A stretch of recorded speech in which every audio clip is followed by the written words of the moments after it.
Ok, vamos entonces a comenzar con lo que es la parte de cuello.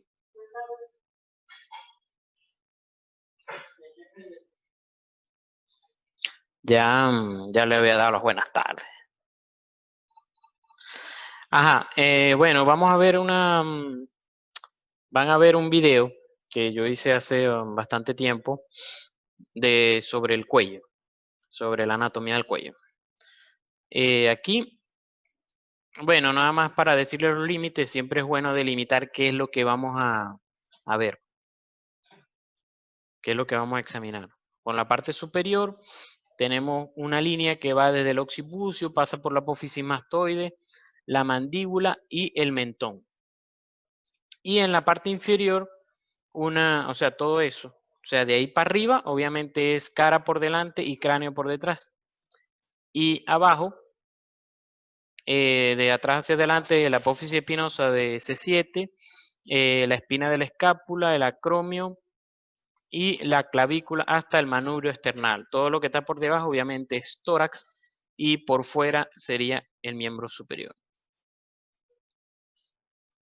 Recordar el hueso hyoides, que es el único hueso del cuerpo que no se articula con otro. Sirve más que todo para inserciones musculares. Entonces, además, bueno, aquí se está insertando esta membrana, esa es la membrana tiroidea. Tenemos aquí el hyoides, la membrana tiroidea,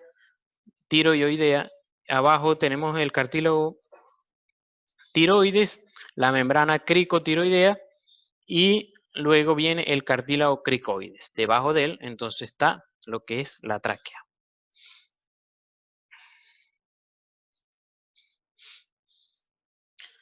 Entonces, esta clase de verdad que es más corta. Yo creo que con una sola sesión está bien.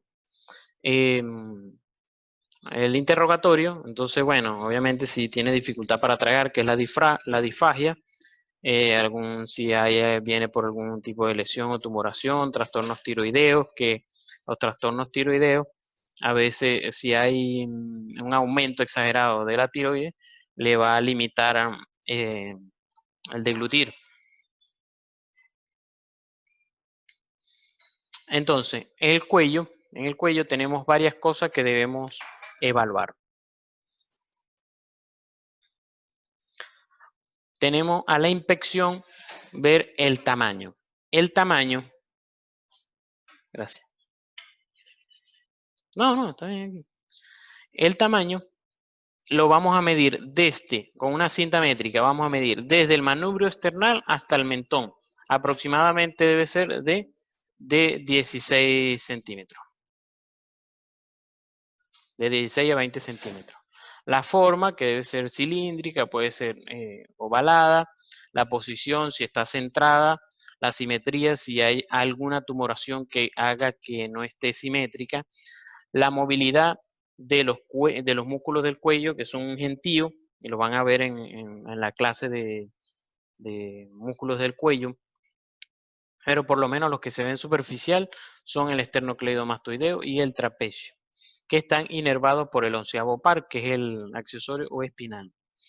Entonces deben evaluar movilidad pasiva, activa y contrarresistencia. Aquí me falta una coma. Em, eso solo o sea, esa parte, perdón, de los músculos, la voy a explicar mejor en extremidades. Por favor, pongan en silencio su micrófono para que no me interrumpa. La pasiva es que tú hagas los movimientos con tu mano, o sea, al paciente. La activa es que el paciente mismo lo haga por orden de uno.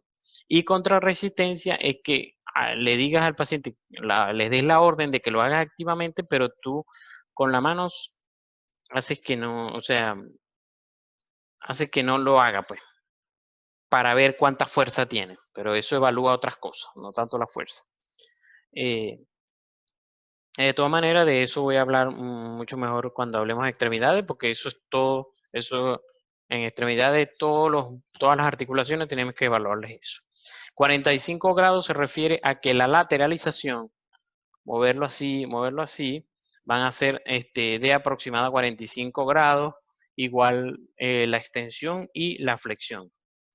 Y bueno, si hay tumoraciones, lesiones. Entonces, en cuanto al reporte, que si está centrado, simétrico, cilíndrico, presencia de pliegues más que todo en la mujer, de 16 a 20 centímetros, y el color que es isocrómico con respecto al cuerpo.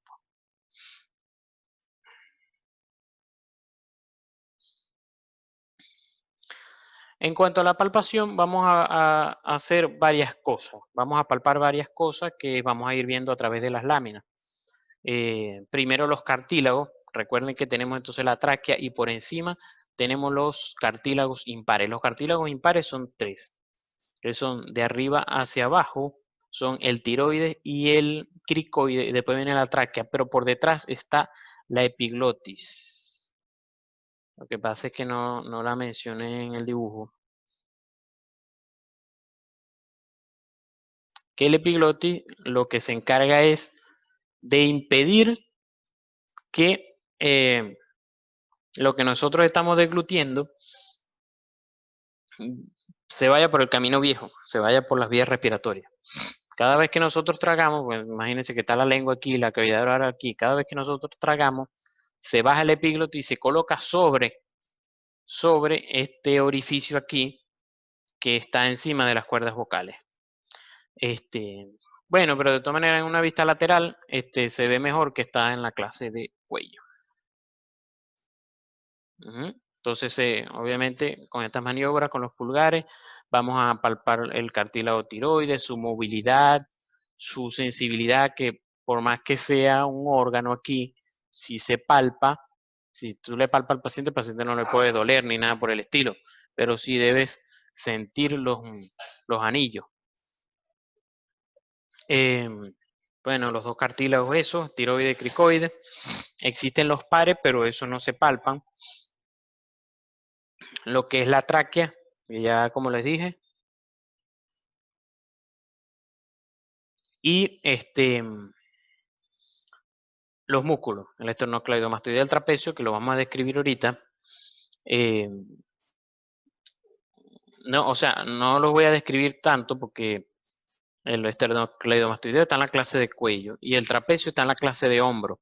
Cuando veamos extremidades, entonces yo les voy a pasar los enlaces de las clases de extremidades que yo he dado, pues, de anatomía. Los ganglios linfáticos, importantísimos. Bueno, me acuerdo, porque es una de las cosas que yo llegué a responder bien en clase. Y el cartílago tiroides. A veces para sobrevivir yo trataba es como que de buscar algo que a lo mejor los otros no iban a encontrar o no le iban a parar. Entonces yo buscaba eso. Y como eso era anatomía, los ganglios linfáticos me los aprendí, y bueno, ahí respondí. Pero igual no sirvió para que yo pasara la materia. Y por último, las maniobras del cartílago tiroides. Entonces el último par craneal que nos falta, que es el accesorio o espinal, tiene dos núcleos. Un núcleo que viene de la médula espinal, por eso se llama espinal, y un núcleo que está en el tallo encefálico. Y entonces esos dos núcleos se unen para hacer el nervio accesorio o espinal. Accesorio porque tiene una parte accesoria en la médula espinal, cosa que no tiene ningún otro par craneal. Por eso también se le llama accesorio, y espinal porque también tiene parte de la médula espinal. Obviamente vienen de la corteza cerebral, las aferencias.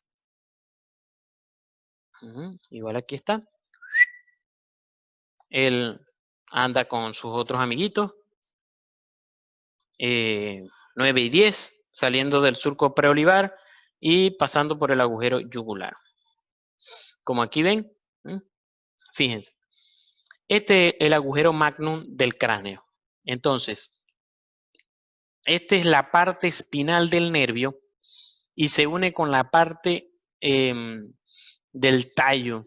Entonces, esos dos se unen y entonces después salen por el agujero yugular. Fíjense que entonces la parte espinal sube y entra a través del agujero magnum y después sale por el agujero yugular.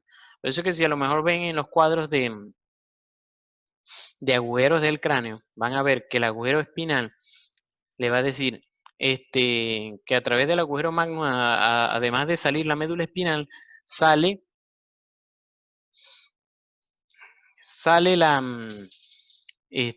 pasa la porción espinal del accesorio.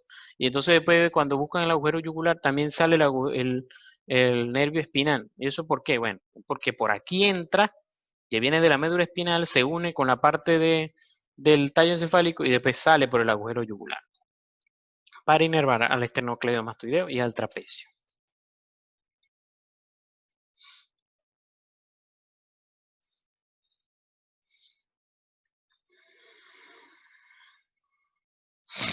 Aquí está, bueno, las lesiones del nervio espinal.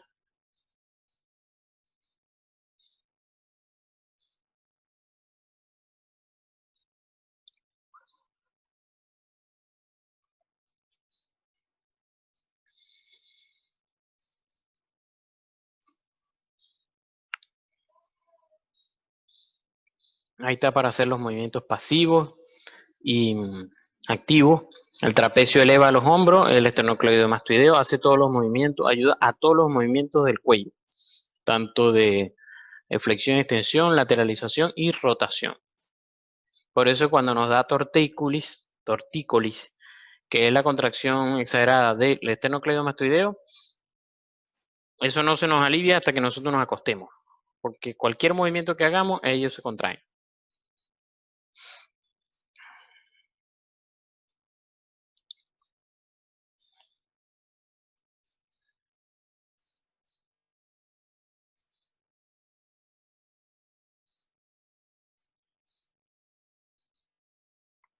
Ajá, aquí se me olvidó agrandar esta. Bueno, los movimientos de flexión, extensión, rotación y eso, del músculo. En la movilidad, entonces, vamos a ver que los movimientos, como les decía, activos, pasivos contra resistencia, que lo podemos reportar sin elevaciones ni depresiones al músculo como tal, y que se nota una depresión en el ángulo del pulmón, y la elevación de la clavícula, la articulación acromoclavicular. O sea, esas partes anatómicas se deben describir. Esta es la parte, y esto de hecho yo se lo pregunto a los de Morfo 3, cuando les doy Morfo 3, los ganglios linfáticos, porque no solamente se deben aprender el ganglio, donde están los nombres, los occipitales, los retroauriculares, los preauriculares, los parotidios, sino de dónde drena esa linfa, de dónde viene, porque eso me ayuda a entonces yo poder diagnosticar algo que se me puede escapar. Por ejemplo, a veces el paciente viene, mire doctor, tengo inflamado aquí, siento una inflamación del ganglio submandibular. O sea, de esto aquí, o sea, obviamente él va a referir, tengo un ganglio inflamado aquí, bueno, tú ves que es submandibular y si tú recuerdas que de ahí drena la linfa que viene de la mucosa lateral aquí, bastante posterior de las mejillas y aparte de las amígdalas, entonces tú dices, Bertale, pudiera ser causa de que haya una infección de la amígdala. Y resulta que el paciente no le duelen las amígdalas, no tiene odinofagia, pero entonces tú lo examinas, no solamente le examinas los ganglios, sino que examinas las amígdalas y te das cuenta que entonces tenía una amigdalitis y ese es el problema. Y que por más que tú le mandes antiinflamatorio para el ganglio submandibular, eso no va a resolver el problema. El problema se resuelve con la amigdalitis. Igual, si ustedes ven, oye doctor, tengo un ganglio aquí que me duele, es el occipital. Bueno, revisen el cuero cabelludo de ese sitio, pueden dar cuenta que pudiera haber algún sitio de infección, una infección pequeñita que él no se ha dado cuenta porque no se la ve, y entonces ustedes pueden hacer ese diagnóstico. En cuanto a los ganglios, al palparlo ustedes deben describir todas estas cosas, situación, es decir, dónde está, qué tamaño tiene, qué forma tiene, qué consistencia tiene, si es blanda o dura como una piedrita, la superficie, si es lisa, la movilidad, si se mueve o está adherido a planos profundos. Todo eso nos da signos de malignidad. Si es grande, si es irregular, si es adherido a plano profundo, si es doloroso, todo eso nos da a entender que pudiera tratarse de algo maligno. Las relaciones con qué tiene por ahí alrededor, si es doloroso, si ha cambiado de coloración esa zona allí, la piel y su temperatura. Y entonces, bueno, de todas maneras aquí les traje la chuletica de dónde drena cada uno de los sitios y cómo se puede examinar. Casi todos se van a examinar viniendo de atrás hacia adelante. Lo vamos palpando y así los vamos palpando los dos a la vez y vamos comparándolo, haciendo simetría. Lo vamos haciendo con los 4 dedos, vamos viniendo hacia adelante y sobre todo estos aquí los vas a rozar contra el ángulo, contra la rama inferior de la mandíbula. Y eso hace que entonces tú lo puedas palpar mejor. O sea, los ganglios tienen que tratar de enfrentarlos contra algo duro que tengan alrededor, contra un hueso, y de esa manera pueden palparlo mejor. Y esta es la manera en que se reportan. Si son visibles y si son palpables. No, lo normal es que sean no visibles ni palpables.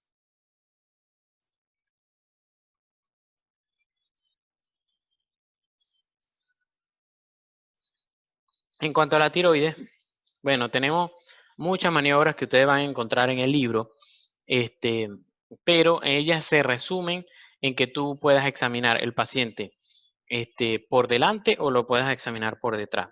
Si es por delante, recordemos que la tiroides está abrazando aquí a lo que es la tráquea.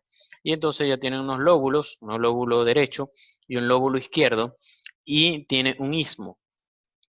Entonces tú vas a palpar los lóbulos independientemente cada uno y enfrentándolos contra la tráquea. Por eso es que lo vas a mandar al paciente a tragar, porque al tragar, entonces como eh, sube y desciende la tráquea, eso va a hacer que entonces la tiroides que va a estar adherida a la tráquea va a pasar a través de tu dedo y tú vas a sentir su consistencia, su tamaño. Eso es con práctica, ¿no? Eso no es que es así que tan fácilmente. Además que hay personas que se le palpa más fácil que otros. Siempre, por lo menos en mi salón, había una compañera que se le palpaba fácil y bueno, vamos a aprovecharla a ella.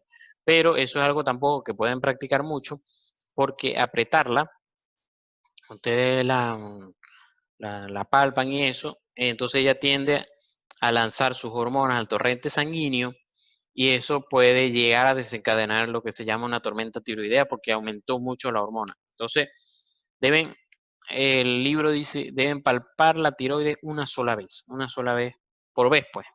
O bueno, descansa y se lo palpa otro, pero no es que todo el mundo va a estar palpando en el momento o buscando palpar, y si no lo encuentra, bueno, quédese tranquilito. Siempre tratar de apartar el esternocleidomastoideo para poder llegar a los lóbulos. Igual así como aquí, tanto por detrás, por delante, tanto por delante como por detrás. A medida que ustedes hagan las maniobras, se van a dar cuenta cuál es la más cómoda para ustedes y de esa manera practiquen, ¿no? No practiquen de las dos maneras. La idea es que nada más hagan una, pero que la hagan bien. Fíjense, por ejemplo, aquí, en esta maniobra está haciendo solamente con el índice y medio. Aquí lo está haciendo con todos los dedos, igual que aquí, índice y medio, índice y medio. Aquí lo está haciendo por delante, pero de una vez está palpando los dos lóbulos. Este otro tema que era muy controversial en introducción a la práctica médica. En cuanto a la evaluación de la presión venosa yugular. La presión venosa yugular es medir la presión. Creo que eso se lo llegué a enseñar en pulso. creo que cuando les di pulso. Ustedes cuentan al paciente 45 grados y ven aquí lo que es la yugular externa. Al ver la yugular externa, hacen con luz, colocan una luz tangencial y se dan cuenta que hay como una vibración allí de una venita que vibra.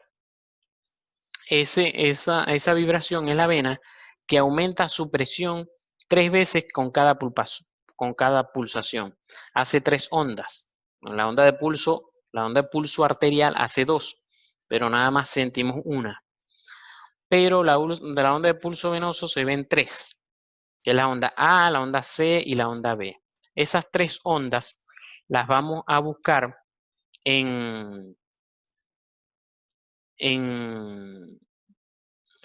la van a buscar en la clase de ciclo cardíaco. Allí está explicado qué significa cada una de las ondas para no ahondar en eso. Lo cierto es que ¿para qué se mide ese pulso venoso? Porque con eso vamos a medir el nivel de presión que hay en la aurícula, porque allí se extrapola. La presión de la aurícula se extrapola hacia la yugular. Ahora los libros le van a decir qué yugular está evaluando o cuál es la mejor.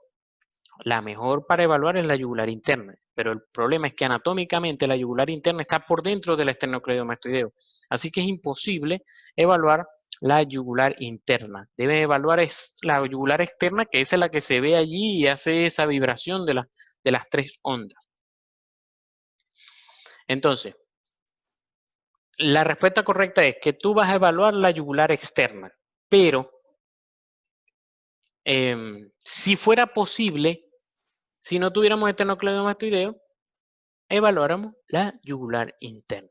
Eso era discutible allá en coro porque habían los profesores que decían que se evaluaba era la yugular interna y habían los profesores que decían la yugular externa. Como se dan cuenta, obviamente, yo abogo porque es la yugular externa. Ahora, ¿qué sucede? Entonces ustedes van a medir, van a colocar al paciente en 45 grados y van a colocar una regla encima del ángulo de Lewis. El ángulo de Lewis, encima del ángulo de Lewis que está la aurícula derecha. Entonces yo lo coloco y coloco otra regla o puede ser un lápiz o lo que sea hasta el punto donde sube la columna de la yugular interna. O sea, porque la yugular interna se llena de presión, la yugular externa, perdón, la yugular externa se llena de presión y entonces ustedes van a marcar hasta dónde se llena. Eso lo extrapolan hasta la reglita que tienen encima del ángulo de Lewis, que debe ser 2 o 3 centímetros.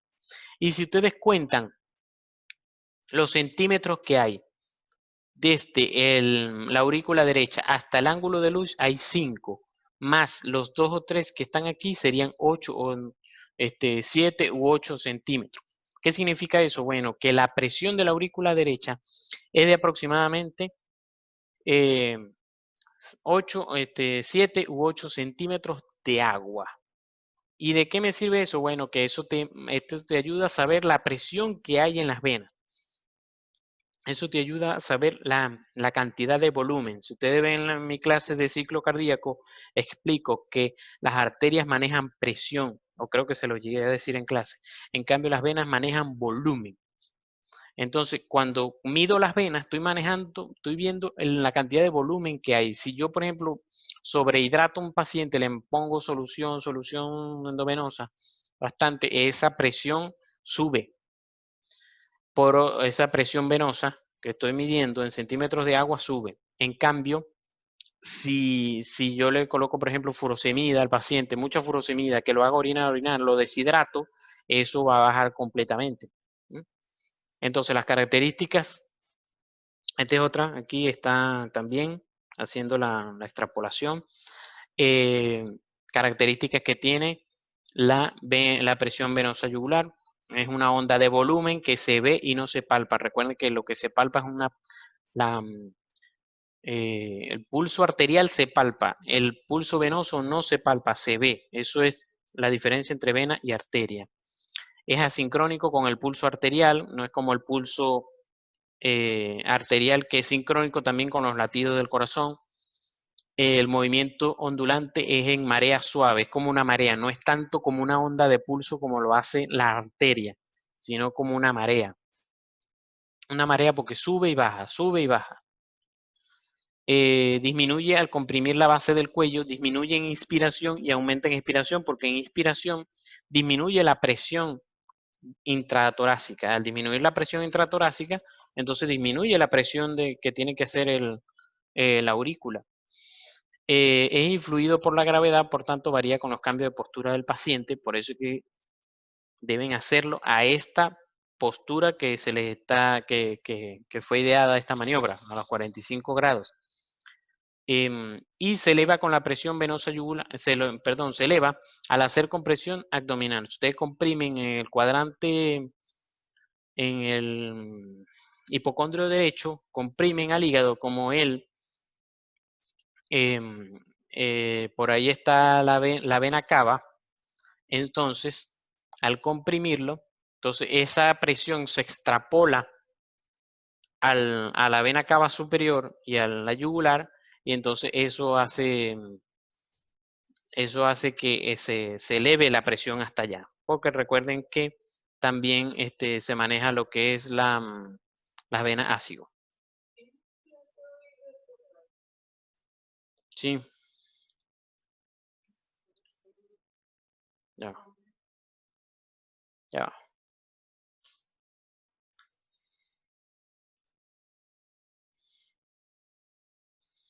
Ok, mi amor. Gracias. ¿Mm? No, pero ya le abrieron a ella. Sí, gracias. Ya le abrieron aquí. O sea que no tiene cobertura. Pero ya está aquí, está enviando los videos. Ya le abrieron. Gracias, mamá. No te preocupes. Ajá. Disculpe que ya está comenzando a las 6 de la tarde. Tengo clase con los residentes de posgrado. Entonces lo hacemos a través de WhatsApp. Ellos envían videitos y van explicando las láminas. Bueno, esa es la manera que ideamos. Pero bueno, ya estoy terminando aquí de todas maneras con ustedes. Entonces, bueno, a la palpación, la presencia de elevaciones y depresiones, ya nos quedan 8 minutos, por cierto. Los músculos, helioides, cartílagos, tráqueas, tiroides, los ganglios, cómo se reporta todo, pues. Y la ocultación, que pueden ocultar soplos, sobre todo si hay ateromas a nivel de los soplos, a nivel de las carótidas, entonces eso se puede ocultar. Ahorita un resumen de la, de la inspección y palpación del cuello. Cuando las múltiples veces que he explicado plexo braquial en una pizarra, ya no lo hago, pues. Y bueno, voy a leer sus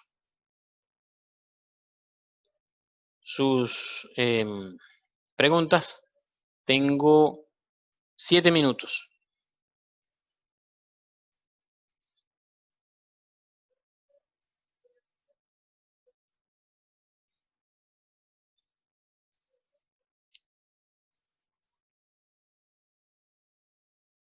Sí, hasta ahora yo no he visto de esa rama interna qué hace y por lo tanto nunca la nombro por eso.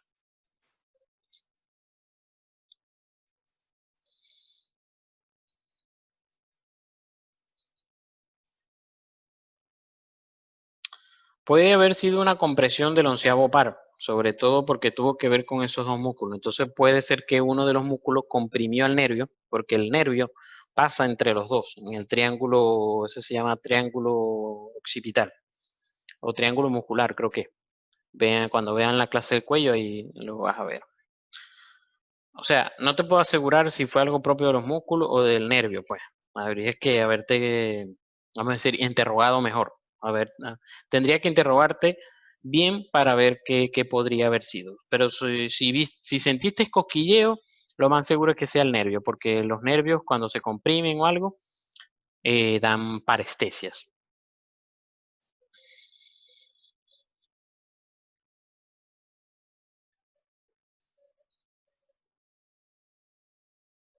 Sí, exacto. Hay varias diferencias entre lo que es la arteria y las venas.